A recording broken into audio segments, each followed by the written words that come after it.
세월이 참 유수와 같습니다. 인선 8기가 시작된 지 이제 2년을 지나서 반환점을 도는 시점에서 우리 시민들에게 앞으로 후반기는 어떻게 시정 운영할 것인가에 대해서 방향을 좀 말씀드리는 시간을 갖게 됐습니다. 그에 앞서서 지난 2년 동안 우리 언론인 여러분들이 인천시정에 대해서 시민들에게 잘 전해주시고 또 다양한 의견들을 시에 반영될 수 있도록 협조해 주신 데 대해서 이 자리를 통해서 진심으로 감사하게 생각을 합니다.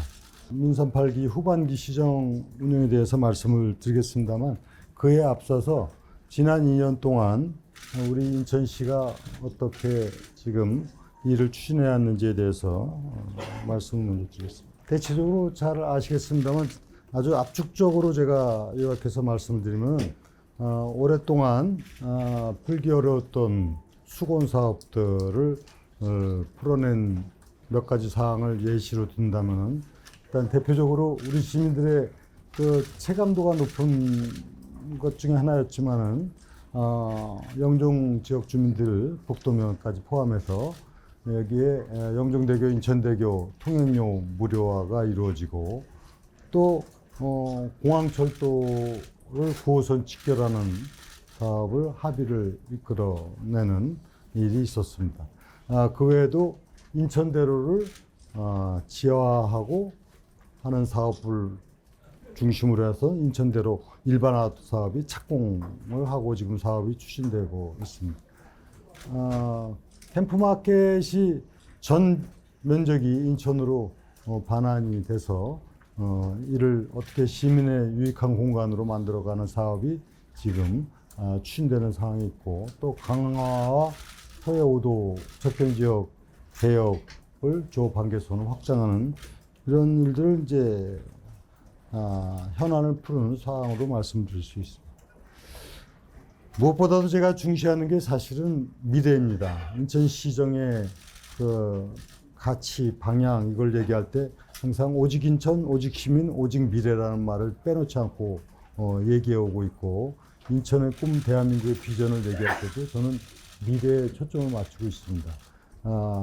그런 사업과 관련해서는 제너퍼 르네상스 프로젝트와 뉴욕 공시티로 이름을 글로벌 탑10 시티로 바꿔서 야심찬 대형 프로젝트가 추진되고 있는 것은 기자 여러분들이 잘 아시라고 믿습니다.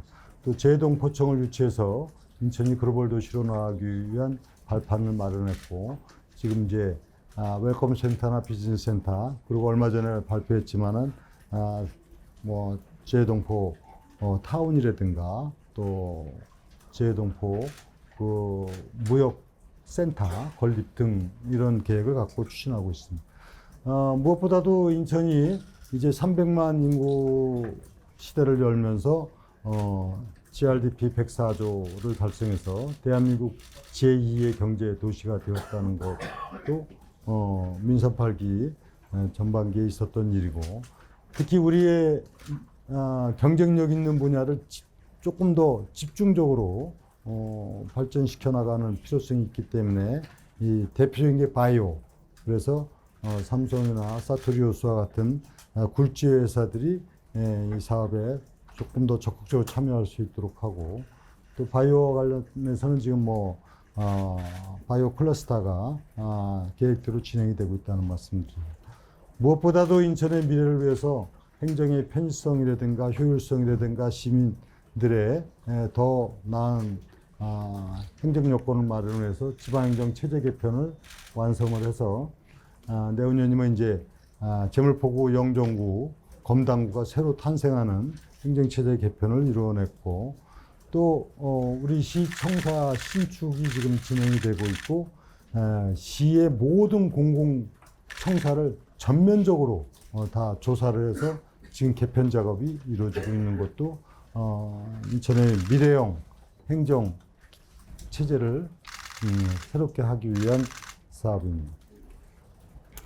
그 외에도 이제 뭐 국가적 사회적 현안이지만 우리가 꼭 극복해 나가면 좋겠다는 것 중에서 정당 현수막 정비는 인천시에서 조례를 제정해서 전국으로 확산되게 됐고 정부에서 드디어 국회에서도 법을 개정을 해서 5개강업법을 개정해서 이제 상당히 발전적인 방향으로 가는데 아직도 진행형은 일부 있다는 말씀을 드립니다.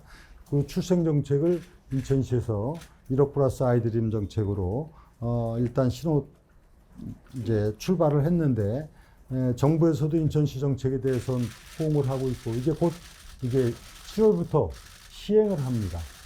그래서 그 과정이 이제 정부하고 협의 과정이 있었기 때문에 7월부터 시행을 해서 1억 플러스 아이드림이 정책적 실효성을 갖도록 하고 여기서 이제 주목하는 부분은 이거는 인천의 문제가 아니라 대한민국의 문제이기 때문에 정부의 이 저출생 대책에 획기적인 전환이 필요하다는 부분을 지속적으로 얘기했고 정부에서도 인천시가 얘기한 대로 용산 대통령실에 저출생 관련 수석을 두고 정부에는 제가 총리실의 저출생 정책처를 말씀을 드렸는데 한 발 더 나아가서 저출생 인구 대응부를 정부에서 설치하는 걸로 이렇게 됐고 기타 인천시의 정책을 뒷받침하기 위한 정부 정책이 지금 추진되고 있다 하는 말씀을 드리고 이거는 이제 제가 또 다른 계획을 갖고 있습니다.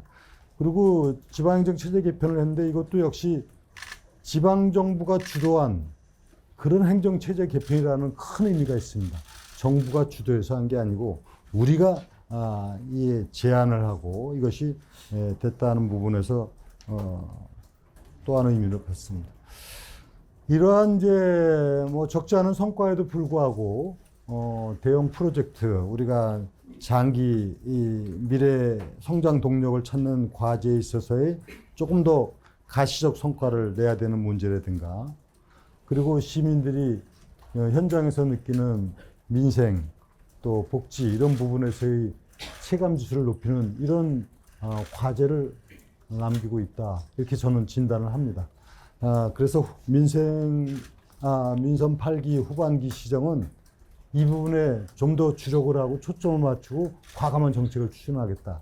민생, 복지, 문화, 체육, 관광 이런 부분에 있어서 시민 체감 지수를 느낄 수 있도록 하는 정책을 발굴하고 추진하는데 총력 노력을 기울이겠다는 것이 저희 생각입니다. 그런 문제를 잠깐 말씀드리면 그 문제에 앞서 여전히 우리가 현안을 풀어야 되는 것은 당연히 지속적으로 합니다.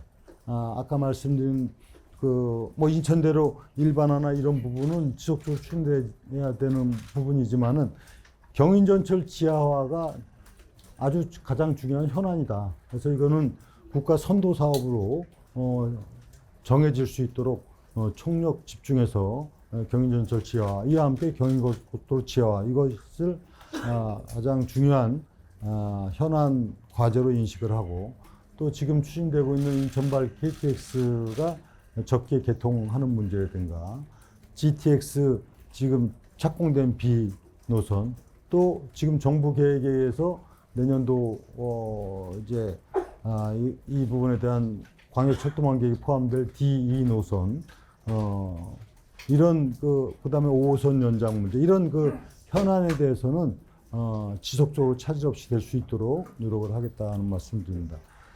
수도권 메리지 문제는 이것을 민선 8기에는 그동안에 중지되었던 것을 다시 4자 협의체를 가동시켜서 4자 합의 사항을 이행한다고까지는 이끌어냈습니다.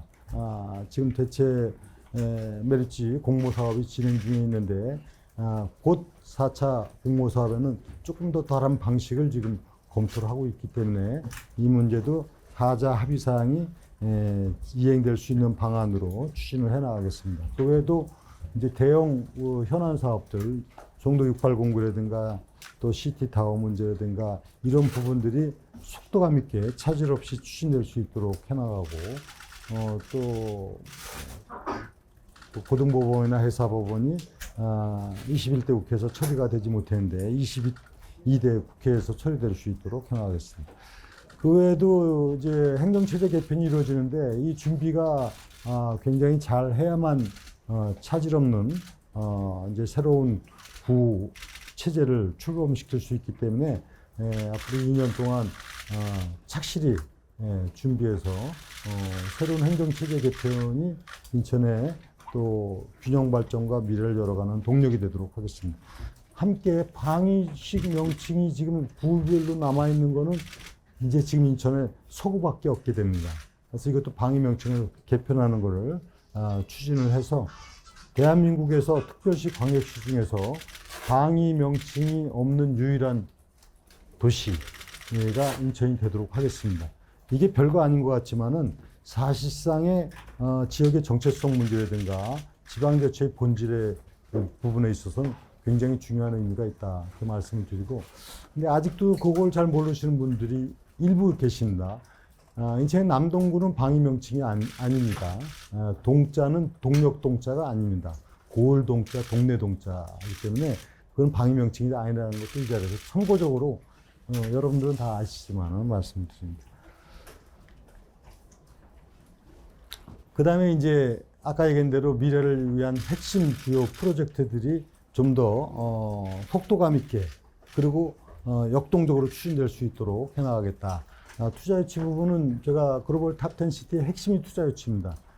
지금 후반기에 이 부분이 정말 강력하게 이 투자 유치를 통해서 글로벌 탑 10 시티 제너포 르네상스 프로젝트가 가시적 성과가 날 수 있도록 하는데 주력을 하겠다 하는 말씀을 드리고, 특히 여기에는 이제 제가 이거 마스터 플랜을 발표할 때도 이미 그랬지 않습니까? 단기, 중기, 장기가 있습니다. 이 대형 사업이 단기간 내에 모든 게 추진되기 어려운 거는 뭐 충분히 이해할 겁니다. 그러나 분명한 목표를 갖고 단기 사업에 대한 그 선도 사업에 대해서는 좀 더 박차를 가해서 가시적 성과가 나도록 하겠다. 그 대표적인 게 제너포 르네상스 프로젝트에서 예를 들어 동인천역 주변 개발과 관련한 것은 속도감 있게 해서 임기 중에 이것이 실제 사업이 가시화될 수 있도록 해나가겠습니다. 그리고 오랫동안 사실 이게 추진되지 못하고 논란이 있었던 송도 유원지 문제는 이 사업구도 개편을 통해 갖고 이제는 더 이상 지체할 수도 없고 또 더 이상 이 부분을 갖고 논란이 되지 않도록 지금 조만간에 이에 대한 계획을 발표하고 또 추진해 나가도록 이렇게 하겠습니다. 그 다음에 이제 미래 산업 아까 바이오 말씀도 드렸고 또 인천 로봇랜드라든가 또 블록체인 허브 도시 문제 그리고 UAM 또 MRO 이런 미래 성장형 사업들이 좀 더 속도감 있게 추진될 수 있도록 하겠습니다. F1 관련은 지금 진행형이기 때문에 정부하고 협의, 무엇보다도 그 이전에 F1 관계자하고의 긴밀한 협의를 통해서 이것이 잘 추진될 수 있도록 해나가도록 하겠습니다. 이제 가장 중요한 부분이 제가 민선 8기 후반기에 있어서는 시민 행복 체감 지수를 높이겠다 하는 부분에 주력을 하겠다고 말씀을 드렸는데, 지금 이제 이와 관련해서 사실 이게 분야별로 제가 발표도 하고 또 정책 추진에 대해서 설명 기회가 있을 겁니다. 근데 크게 이제 말씀드리면은 중요한 것이 이제 민생 안정과 관련된 부분. 이거는 대표적으로 일자리 문제, 지역 경제 활성화 문제, 그리고 이미 발표한 저출생 대책은 다 연관이 됩니다. 그래서 1억 플러스 아이들인 저출생 문제는 지금 발표한 이후에 정부하고 협의를 하는 과정에 이제 거의 다 됐습니다. 조금 이제 천사지원금은 다 협의가 완료됐고, 그 다음에 아이꿈 수당도 곧 거의 다 막바지에 이르렀고, 인천시가 한 부분이 이제 실질적으로 집행을 하는, 다음 달부터는 집행이 가능한 것으로 지금 보고 준비를 하고 있습니다. 여기에 머물지 않고 이 저출생 정책을 인천에서 이렇게 사실 지방정부로서는 주도적으로 해온 만큼 가장 중요한 이제 주택 문제 조만간에 제가 발표를 하도록 이렇게 하겠습니다. 그 다음에 이제 소상공인, 그 다음에 중소기업, 자영업자들을 위한 정책 지원 강화에 대해서도 차질 없이 추진을 하겠습니다. 제일 중요한 게 역시 복지는 약자와의 동행, 저소득계층, 장애인, 다문화 가족, 탈북민 이런 부분에 대해서 우리가 조금 더 정책적 배를 강화시키는 그런 노력을 기울여 나가는 정책을 하반기에 집중하겠다. 그리고 이제 문화관광 체육 분야는 제가 문화와 예술, 체육이 일상이 되는 사회를 만들겠다고 했다시피 이제 이 부분에 있어서 집중적인 예산 투입과 동시에 가장 필요로 하는 공급 기능을 할 수 있도록 해 나가도록 그렇게 하겠습니다. 그리고 하나의 이제 지금 상상 플랫폼이 이제 곧 7월 달에 문을 여는데 이 부분은 거의 상설 우리 시민들의 문화 공간이 될 수 있도록 하는 방향으로 가고 또 관광과 연계시키고 이렇게 하면서 이 제너퍼 르네상스 프로젝트의 가시적인 그런 체감 지수가 있도록 하는 그 하나의 출발점으로 삼고 거기에 이제 중구 이론에 대한 전면적인 이런 새로운 문화 창조 작업이 이제 시작이 된다는 걸 말씀드립니다. 서구 국제 스케이트장 유지는 지금 진행형으로 있다는 거 말씀드리고, 그 다음에 무엇보다도 도서 지역에 대한 활성화입니다. 보물섬 프로젝트는 제가 생각하는 가장 중요한 정책 중에 하나입니다. 섬, 그 다음에 해양 문화, 이걸 어떻게 할 것이냐 해서 도서 지원에 대한 거는 그동안 정주지원금을 민선 8기 들어와서 획기적으로 사실 인상을 해서 16만 원까지 왔는데 이것은 지금 20만 원을 목표로 추진하는 것과 동시에 이 도서 지역에 대한 접근성 문제 그리고 그 지역의 특색에 맞는 문화 관광 자원의 발굴 문제. 그래서 이제 뭐 백령도 공항까지도 지금 이제 정부 정책으로 이끌어냈고 이런 사업을 차질 없이 추진해서 우리 인천이 갖고 있는 미래 경쟁력 중에 중요한 부분이 도서다, 해양이다 이런 부분이 현실적으로 느껴질 수 있도록 하겠습니다. 이렇게 해서 민선 8기 후반기는 지역의 현안을 풀고 또 미래의 그 꿈을 열고 그리고 시민 행복을 높이는데 주력을 해나가는 이런 각오로 민선 8기 후반기 시정을 운영하겠습니다. 지금까지도 우리 민선 8기 시정이 역동적으로 이루어질 수 있도록 우리 기자 여러분들께서 많이 관심 갖고 함께 해주신 데 대해서 다시 한번 감사 말씀드리고 후반기 시정도 역동적인 시정을 통해서 인천이 대외 경쟁력이 있는 도시 그리고 시민이 행복한 도시가 될 수 있도록 함께 해주시면 대단히 감사하겠습니다. 감사합니다. 우리 견인 방송에 우리 송승훈 기자 질문해 주십시오. 견인 방송의 송승훈입니다. 각 지역마다 갖고 있는 정치 환경이 차이가 크지 않습니까? 저도 사실 그런 부분은 좀 아쉬움이 많습니다.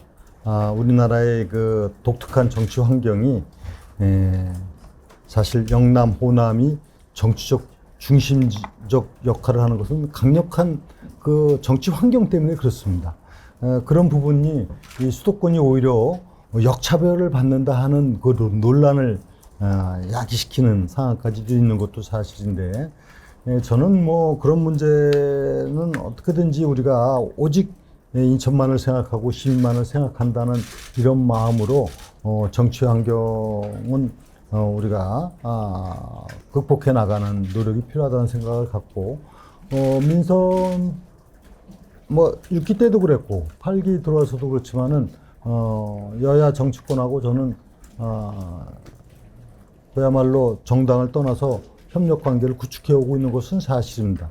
또 여야 그 국회 정당에서도 그런 부분과 관련해서 시하고 크게 뭐 어떤 문제가 되지는 않았습니다. 모두가 다 만나서 인천은 여야 없이 인천을 위해서 하나가 되어서 오직 인천 발전에는 함께한다는 이런 생각을 갖고 있는데, 근데 이제 제가 최근에 여러 가지 사항을 이렇게 접하면서 우리가 좀 더 우리 정치권하고 긴밀히 우리 시민을 위하고 인천의 미래를 위해서 정치권에 더 강한 어떤 지역을 위한 노력이라든가 협조라든가 이런 부분이 필요하겠다 하는 생각은 갖고 앞으로 협력을 강화하고 또 그런 제 의견도 전하도록 하겠습니다. 이번에는 저기 뒷줄에 경인일보 서 계시는 우리 조경욱 기자 질문해 주십시오. 네, 저 경인일보 조경욱 기자라고 합니다. 그 전반기 때 이루신 성과도 많지만 최근에 대체 메리츠 공모가 잘 안 된 게 좀 아쉬운 것 같아요. 그래서 아까 간략하게 말씀을 해주셨는데 좀 더 구체적으로 갖고 계신 해법이 있으신지, 그리고 우리 다자합의 체결한 지가 지금 한 10년 다 돼가는데 이걸 조금 개선하실 방법은 없으신지.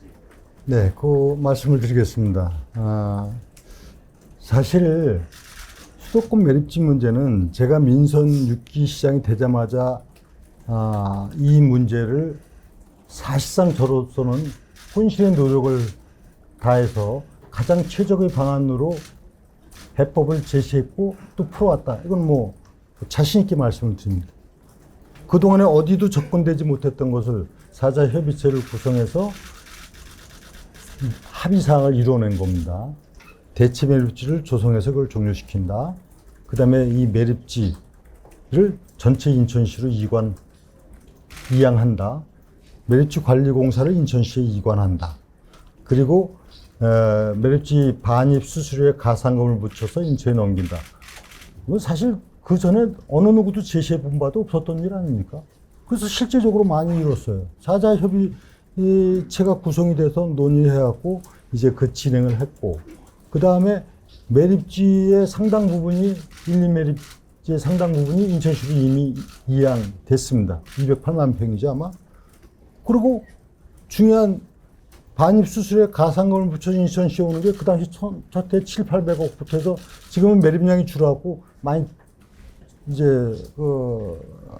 한 200억 됩니까? 그래서 이렇게 줄었는데 일단 이런 엄청난 가시적 성과가 있었는데 가장 중요한 것 중에 하나가 매립지 관리공사가 인천시에 이관해 와야 되는 거는 이건 당연한 거 아닙니까? 이 문제를 풀어가는 데 있어서. 근데 이것을 민선 7기에서 오히려 반대를 했고 이런 정치권에서 이래갖고 이걸 어렵게 하는 상황이 됐고 심지어는 대체 매립지 조성 자체를 민선 7기에서 이걸 무산시킨 거 아닙니까? 이래서 문제를 어렵게 된 거죠. 이건 뭐 제가 전임 정부를 비판하고자 하는 게 아니라 사실관계 이런 겁니다. 참 이거는 굉장히 큰 오류죠. 그래서 민선 8기 들어서 다시 정상화시킨 겁니다. 다시 사자협들이 만나서 우리 합의사항은 유효하다. 그대로 진행한다. 이렇게까지 이끌어내는 상황이 바로 매립지 정책의 핵심입니다. 그래서 저는 그런데 이게 그동안 한번 이렇게 헝클어지다 보니까 다시 회복하는 데 따른 어려움이 좀 있는 것도 사실이지만 그러나 분명한 의지를 갖고 사자 합의 사항은 유효하고 또 이것은 해야 될 일이고 또 지금 서울시장, 경기도지사, 환경부 장관도 그거는 저한테 동의해서 합의 사항은 유효하다 했고 사자 협의체가 유지가 되고 있습니다. 그거에 의해서 이 진행이 되는데 이제 그렇게 하니까 대체 매립지를 공모를 하는 게 안 된 상황인데 여기는 이제 다 말씀드릴 수는 없는데 이제 다음 공모 때는 이제 지금도 사실 조금 여러 가지 상황에 대해서 관리를 했는데 일단은 조금 4차 공모를 지켜봐 주시면 감사하겠다. 지금 얘기할 수 없는 부분이 있기 때문에 그리고 그 다음의 문제에 대해서는 또 나름대로 보관을 갖고 지금 대응을 한다. 이 말씀을 드립니다. 그리고 무엇보다도 매립지 관리공사가 빨리 인천시에 이관될 수 있도록 하는데 뭐 언론에서도 좀 이 부분에 대해서는 어떤 것이 가야 될 당연한 방향이고 옳은 길인가에 대해서는 좀 판단을 해주시면은 좋겠습니다. 그래서 이거는 조금 디테일한 문제를 지금 말씀드리기가 어려운 부분은 지금 진행형인 상황을 지금 미리 제가 얘기할 수가 없다. 좀 이렇게 이해해 주시면 고맙겠습니다. 예. 맨 뒷줄에 우리 OBS의 신종환 기자님 질문해 주십시오. 예, 질문 좀 두 개 드리고 싶은데요. 하나는 이제 F1 유치 관련해서 지금 진행 상황 하나 좀 여쭤보고 싶고 또 하나는 이제 에이펙 유치 관련해 가지고 오늘이 이게 준비위원회가 열리는 걸로 알고 있어요. 어제 뭐 인천시에서 뭐 외교부에 어떤 서한을 전달하던가 했다는 얘기를 들었는데 어떻게 된 건지 한번. 네, 말씀드리겠습니다. F1은 지금 이제 진행형이기 때문에 그것도 진행형 사항을 다 말씀드릴 수 없는데 이건 이겁니다. 지금 F1 최고 책임자들하고 논의를 통해서 소위 인천이 F1을 하기에 굉장히 적합지라고 하는 공감대까지는 이제 얻어냈습니다.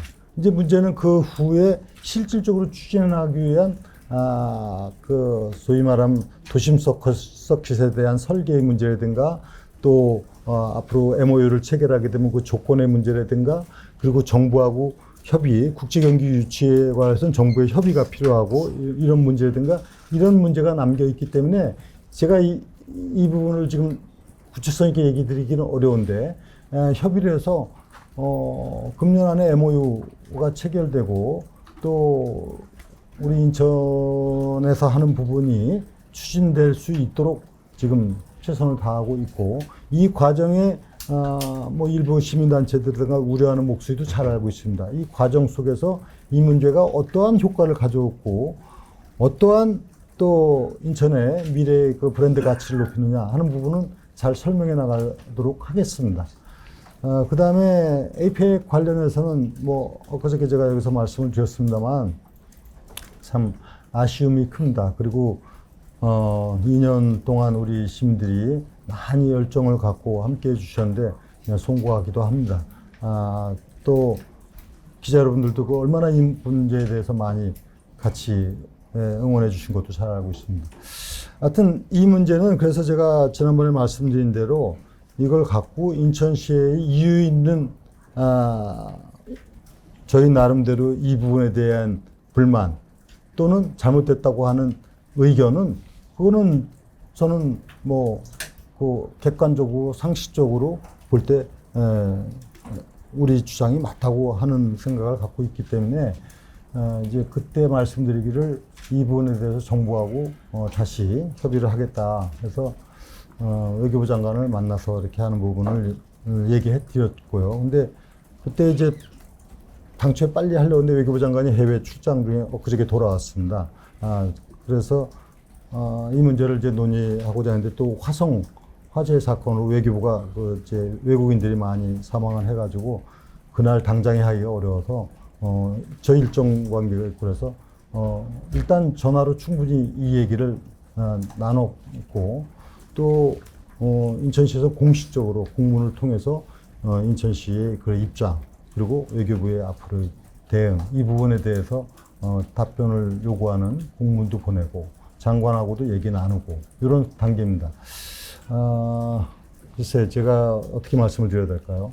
지금까지 이제 확인할 수 있는 부분은 이제 이 선정위원회에서 한 부분을 백지화하거나 다시 되돌리기는 어려운 부분이고 또 이에 따라서 개체도시 변경 부분은 쉬운 문제는 아니라고 하는 그런 입장이 정부가 갖고 있고 다만 인천시의 이런 합리적인 얘기를 어떻게 이런 이제 APEC 정상회의를 추진하는 이게 뭐 단순히 정상회의뿐만이 아니기 때문에 많은 이제 회의가 있고 하기 때문에 이 부분을 할 것인가에 대해서는 외교부에서 지금 검토를 하고 있습니다.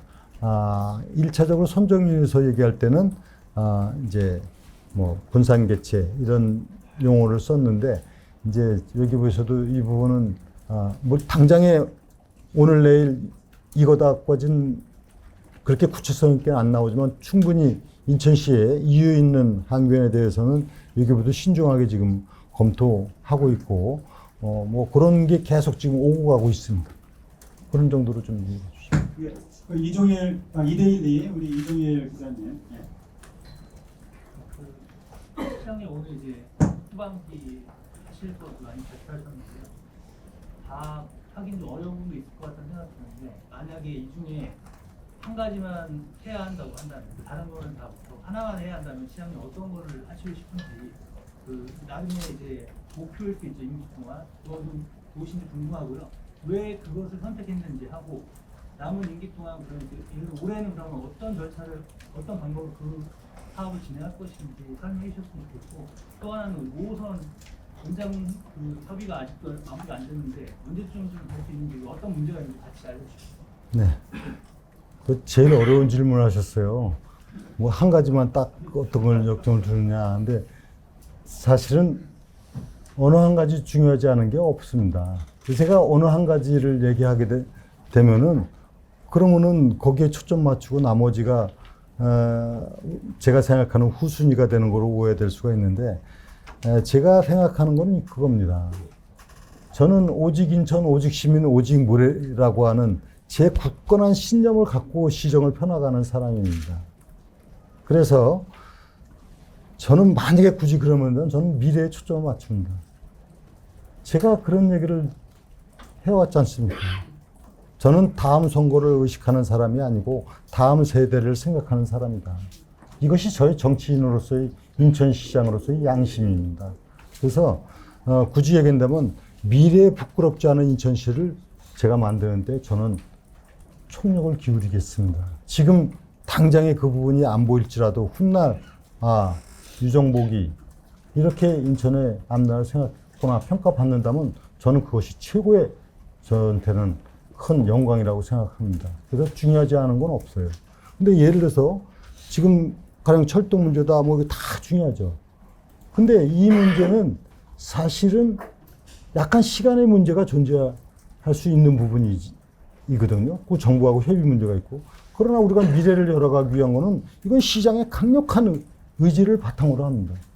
어떤 경우도 저는 제물포 르네상스가 인천이 원도심 문제, 균형 발전 문제, 그리고 새로운 미래 성장 동력을 찾아가는데 중요하다고 봅니다. 글로벌 탑10 시티, 이 미래에 대한 비전을 갖지 않고 그냥 있는 그대로 있는 정책 배분하고 나눠주고 이것이 돼서는 안 된다고 봅니다. 그래서 뭐 제일 어려운 질문을 해 주셔서 제가 답변을 뭐 어떤 정책이다 보다도 미래에 초점을 맞추고 있다. 이런 부분을 말씀을 드리고요. 그 다음에 5선 말씀하셨잖아요. 5선은 이거 진행형인데, 사실 최근에도 뭐 대강위원장을 비롯해서 뭐 많이 이렇게 접촉을 하고 있습니다. 지금 이게 조금 이제 상대가 있고 또 이 시기적인 이런 문제가 있기 때문에, 어떻게 말씀드려야 될지 모르겠는데 지금으로서는 인천시의 입장이 타당하고도 또 합리적이다 하는 부분을 갖고 협의를 하고 있고 아마 7월 달에 뭐 대강에서 계획이 공청회를 추진하고 또 그 후에 행정적인 문제를 앞으로 협의를 하는데 이 협의 과정에 인천시가 갖고 있는 입장이 관철될 수 있도록 최대한 노력을 하고 있다. 이렇게만 좀 이해해 주시면 좋겠습니다. 시장님께서 원래 1호 분양으로 하셨었는데 선거 때 지금 이제 얘기하신 거 원도심 재개발하고 투자 유치가 이제 인천의 미래를 일단 이런 포커스로 이해하겠죠. 그러니까 이제 정프로에서 1호 프로젝트로 하고 글로벌 탑10 시대인데 이것을 현실화 시켜 나가는 거는 사실은 이제 투자 유치 문제가 굉장히 중요하거든요. 그 다음에 선도 사업을 가시화 시켜 나가는 그런 정책 이런 것이 이제 중요하다는 말씀이고 아까 얘기한 대로 상상 플랫폼을 시작으로 해서 그 다음에 계양장거리 일대 변화, 그 다음에 동천역 문제 이거 이제 선도 사업이고 거기에 우리가 지금 마스터 플랜을 발표한 사업들이 있지 않습니까? 그건 이제 정상적으로 추진해 나가는데 이제 시간이 걸리는 문제들이 있다. 예, 서울경제 안재균 기자. 서울경제신문 안재균 기자입니다. 저도 두 가지 질문을 드리겠습니다. 수도권 엣지 대체부지 확보만큼 인천의 현안인데 강력 소각장 설치 이 문제에 대해서 수도권 엣지 사자 협의체만큼 어려운 사안입니다. 기초자치단체 발생지 처리 원칙을 인천시에서 발표를 했기 때문에 그 부분에 대해서 시가 좀 어떻게 지금 진행되고 있는지 또 어떤 방향으로 또 계속 발생지 처리 원칙만을 고수할 건지에 대한 질문하고요. 그러니까 또 민생 현안에 대해서 많이 이제 챙기신다고 하셨는데 소외계층, 취약계층 이런 부분에도 좀 챙기셔야 되는데 아까 발표에서는 말씀하신 부분에서는 서해 정주 여건에 대해서는 말씀이 없으셨습니다. 서해 5도 정주는 대한민국 안보를 위해서도 상징성 있는 그런 사업들인데 정주 여건 개선 사업으로 인천시가 어떻게 좀 또 진행을 하고 있는지 이런 이 두 가지 질문에 대해서 답변 좀 부탁드리겠습니다. 네. 그 환경 문제와 관련해서 수도권 메리츠와 함께 자원순환 정책, 그 소각로 건설 문제 이 부분은 사실은 제가 그러니까 민선 8기 들어서기 전에 민선 7기 시에서 4대 광역 소각장 처리 방식으로 한 거를 저는 그게 이상적으로 잘 된다면 뭐 그걸 제가 전임 시정부에서 했다고 그래서 바꿀 이유는 없죠. 그래서 그거를 추진해 왔던 겁니다. 4대 광역 소각장 처리를 통해 갖고 이 문제를 해결하도록 저는 정말 그 최선을 다해서 해왔는데 하는 과정에 이거는 이제 우리 10개 군구가 있으면 각자 입장 차이가 극명하다 보니까 이게 잘 추진되지 않는 부분이 있어서 그렇다면은 원칙적으로 발생지 처리 원칙이라고 하는 것, 그 다음에 현행 규정에도 지방자치단체별로 하도록 하는 대원칙을 갖고 있기 때문에 안 되는 상황에서 원칙에 일단은 원칙적으로 추진하는 것이 돼야 됩니다. 그래서 원칙적으로 그런 발생처리 원칙에 의해서 각 군구 책임하에서 이 문제를 일단은 추진을 하도록 하는 것을 변경을 한 거죠. 그러면은 이제 어떻게 될 것이냐. 그 다음에 이것이 다 이상 없이 잘 된다면은 뭐 그거는 뭐 문제가 없겠지만은 그렇게 되지 않았을 경우에 인천시가 해야 될 거는 명분이 있다. 왜냐면 이렇게 해갖고 원칙적으로 다 하는 부분에 대해서 이행하지 않았을 때 인천시가 또 이거에 그냥 무관할 수는 없죠. 그래서 그 2단계 계획은 저희가 좀 구상을 하고 할 단계지만은 일단은 그 단계가 있기 때문에 군구에서 추진하는 부분을 지켜보면서 어떻게 이 시 차원에서 이 문제를 다룰 것인가 이런 생각을 갖고 있습니다. 그리고 민생과 관련해서 사실 민생 문제만큼 복잡하고도 다양한 경우가 어디 있겠습니까? 다른 것처럼 정책 하나가 아니고 시민들 수도 없는 많은 현장에서의 일들을 다 다루기 때문에 제가 여기서 다 담지 못하고 다만 이제 정책 발표를 하나씩 할 겁니다. 그리고 구체적인 사업과 관련해서 이제 추진해 나갈 계획을 갖고 있고 가령 이제 서해 5도 같은 경우는 정주지원금 관계는 16만 원까지 갔는데 20만 원 목표로 이번에 제가 국회도 방문해서 의원들도 쭉 만나고 그다음에 기재부 장관, 경제부총리도 만나고 이게 중점적으로 얘기를 했습니다. 그래서 상당 부분 공감을 얻어냈고 이제 이걸 이제 현실적으로 만들어가는 과정이 있고 그러면 정주지원금 말고 이제 정주권 개선과 관련한 부분 이게 중요하죠. 사실상 이 부분과 관련해서는 뭐 디테일한 이 정책들이 이제 촘촘하게 다 진행이 되는데 제가 이 서해 5도와 관련해서는 별도의 지금 연구팀이 사실 두고 진행을 하고 있습니다. 이것이 완성되면 우리 보물섬 프로젝트를 발표할 계획으로 있다는 걸 이제 참고적으로 말씀드리고 그럼 도서지역만이 아니지 않습니까? 도서지역만이 아니고 정말 이 서민들의 어렵고 힘든 부분을 해소해서 아까 얘기한 소외계층이나 약자하고 어떻게 이런 동행을 하면서 하느냐 이런 부분에 대해서는 앞으로 정책에 조금 더 강화된 정책 개발과 또 강력한 추진을 통해서 우리 시민들이 체감 지수를 높이는 방향으로 하겠다. 민선 6기 때 제가 복지 얘기하면서 공감 복지를 추진했지 않습니까? 그 연장선상에서 조금 생각해 주시면 좋을 것 같습니다. 예, 앞으로 기자님 그 두 분의 그 질문을 받도록 하겠습니다. 예, 인천일보 이창욱 기자님. 네, 인천일보죠. 두 가지 질문 드리겠습니다. 일단 삼선 도전 여부에 대해서 한 말씀 부탁드리고요. F1 사업과 관련해서 좀 연장선상에서 F1 사업이 아무래도 좀 갑자기 공약 사업도 아니고 갑자기 등장하는 경향이 있다 보니까 일각에서는 에이펙 실패에 대비한 대체제 아니냐 그리고 삼선을 위한 교두부 정책 아니냐는 시각이 상당히 많습니다. 이 부분에 대해서도 어떻게 좀 생각하시는지. 네. 그 제가 저희 뭐 앞으로의 정치적인 부분과 관련해서는 지금 뭐 말씀드릴 수 있는 건 없습니다. 왜 그러냐면 저는 인천시장을 맡고 있는 한은 인천시장으로서의 책임을 완수하는 것이 저희 당연한 본분이고 도리이고 또 시장으로서의 책무다 이렇게 생각을 합니다. 다만 또한 정치인입니다. 정치인이기 때문에 대한민국의 정치라든가 인천의 미래라든가 이런 걸 생각하지 않을 수는 없습니다. 그건 제가 생각일 뿐이고 지금 뭐 선거와 관련한 문제는 지금 이 자리에서는 제가 말씀드리지 않겠습니다. 이런 마음을 갖고 저는 시정을 보고 있고 정치인으로서의 마음을 정리하고 있다. 이렇게 좀 이해해 주시고요. F1이 뭐 에이펙10에 전혀 그건 관계없는 얘기입니다.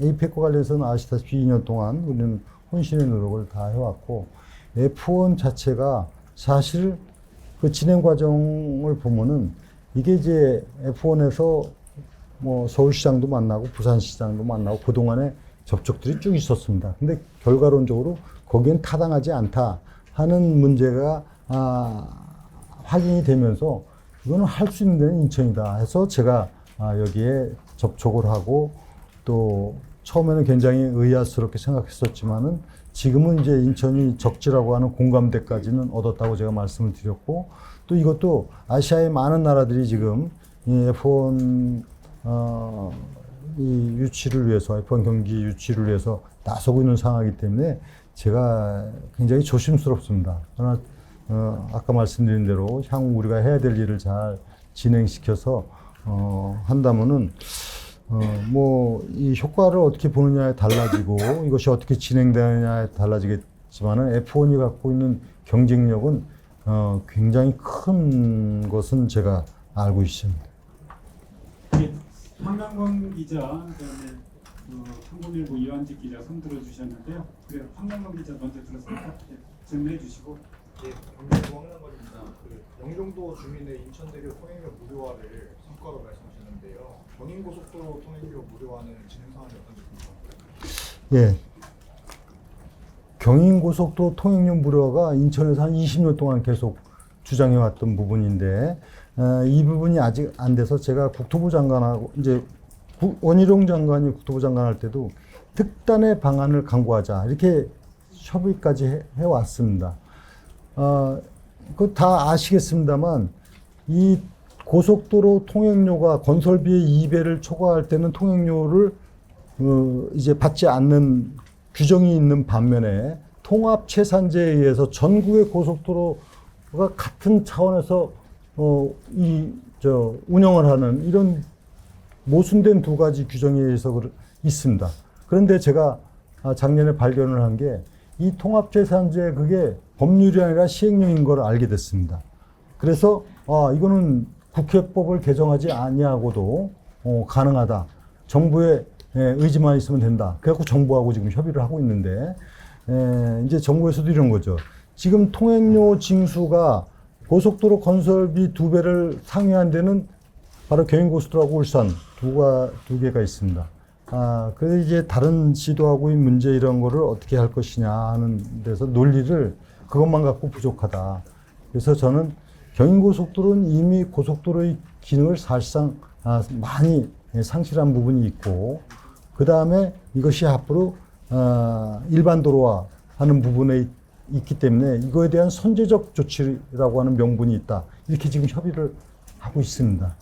조금 지켜봐 주시면 좋겠습니다. 자, 한국일보 이완직 기자 질문을 마지막으로 오늘 질의응답을 좀 마쳤으면 합니다. 이완직 기자. 3차 공모 때도 지켜봐달라고 하셨었는데요. 지금 4차 공모, 3차 공모가 무산된 뒤 4차 공모를 지켜봐달라고 하셨는데 4차 공모가 무산되면 그때 이제 5차 공모에 나서실 의지가 있으시냐고요. 그리고 그 총리실이나 대통령실에 직접 전담기구 요청하실 의향이 있으신지. 네. 왜 그때 조금 지켜봐달라는 게 사실상 지금 말씀드릴 수 없는 문제가 좀 나름대로의 방안이 있었는데 이제 그게 갖춰야 되지 않은 상황이 있었습니다. 그래서 제가 말씀드린 거고 4차 공모를 통해서 그런 문제가 조금 잘 된다면은 좋겠고 그게 안 됐을 때 지금 상황에서는 5차 공모까지 가는 거는 건 아니다. 제 생각은 그때는 다음 단계로 간다. 이렇게 좀 생각하시면. 자, 정말 우리 박기빈 우리 그 질문을 다 하지 못한 기자님들이 좀 계시는데요. 진짜 시간 관계가 있으니까 마지막으로 우리 박기빈 기자 질문하시는 걸로 하겠습니다. 아까 전에 1억 플러스 아이들이 관련해서 이제 국가랑 계속 협의를 하고 있다고 하셨잖아요. 구체적으로 어떻게 좀 협의가 되고 있는 상황이고 그리고 한 가지만 더 여쭤보고 싶은 게 이제 1억 플러스 아이들이 마치 아이폰 시장이 사회보장협의가 끝나지는 않았잖아요. 근데 2기에 대한 구상 방안을 다시 이제 말씀하신다고 하셨는데 그거는 이제 좀 어떻게 좀 추진해 나갈 계획이신지. 예.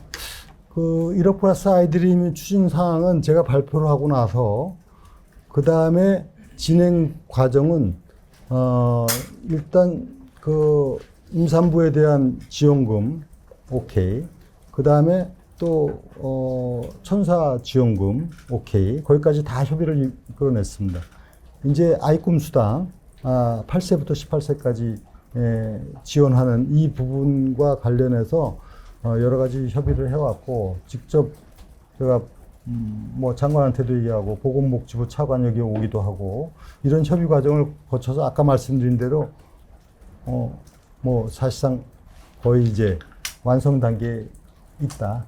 그래서 인천시 안대로 해서 이것을 이제 7월부터 실행을 하는 이런 상황이다 하는 걸 말씀드리고요. 조금 이런 게 있습니다. 정부에서 인천시가 이렇게 발표하고 나서 대통령께서 연말에 연초에 가장 강력하게 얘기한 것 중에 하나가 저출생 대책이었습니다. 이거 특단의 방법을 강구하지 않으면 안 된다 해가지고 지금 여기에서 사실 검토하는 것 중에 상당수가 이제 우리하고 관련된 부분이 있기 때문에 그래서 요거는 이제 조금 지켜서 정부에서 곧 발표를 할 겁니다. 그래서 일단은 정부의 기구를 두는 문제는 인천시가 이렇게 해야 된다는 부분을 다 수용을 해서 하고 있고 지원과 관련해서도 정부에서 이제 조금 진행형인데 이건 제가 미리 얘기하기는 어렵지 않습니까? 네, 그렇게 이해하시고 다음 달부터는 이제 실제 이것이 집행이 되도록 그렇게 하겠습니다.